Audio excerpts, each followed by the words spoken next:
अर्जुन का दिल जोर जोर से धड़कने लगा।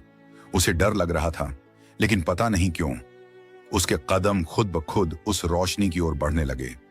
जैसे जैसे वह जंगल के अंदर जा रहा था, वैसे वैसे वातावरण और रहस्यमयी होता जा रहा था। तभी अचानक उसे घंटियों की आवाज सुनाई दी।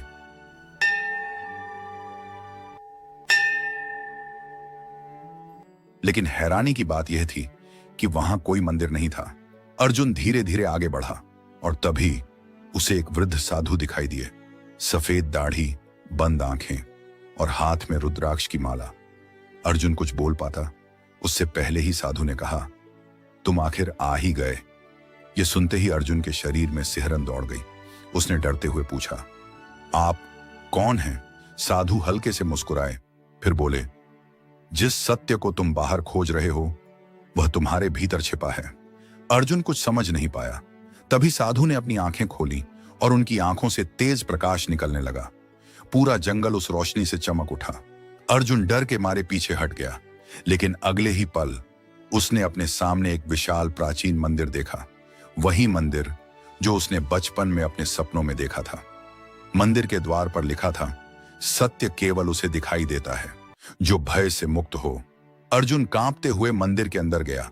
अंदर सिर्फ एक दीपक जल रहा था और उसके सामने भगवान श्री कृष्ण की मूर्ति थी, लेकिन मूर्ति की आंखों से आंसू बह रहे थे। अर्जुन घबरा गया।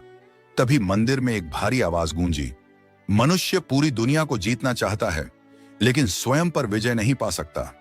अचानक मंदिर की दीवारें हिलने लगीं, दीपक की तेज लौ हो गई और पूरा मंदिर कांपने लगा।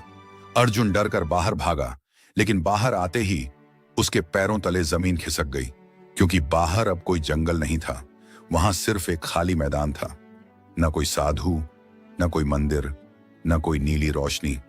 अगली सुबह गांव वालों ने अर्जुन को उसी मैदान में बेहोश पाया। जब उसे होश आया तो उसके हाथ में एक रुद्राक्ष की माला थी, वही माला जो उस साधु के हाथ में थी। उस दिन के बाद अर्जुन पूरी तरह बदल गया। अब वह हर किसी से सिर्फ एक बात कहता था, ईश्वर को आंखों से नहीं, अनुभव से महसूस किया जाता है। लेकिन दोस्तों, इस कहानी का सबसे डरावना हिस्सा अभी बाकी है। कहा जाता है कि आज भी अमावस्या की रात उस जंगल की तरफ से घंटियों की आवाज सुनाई देती है।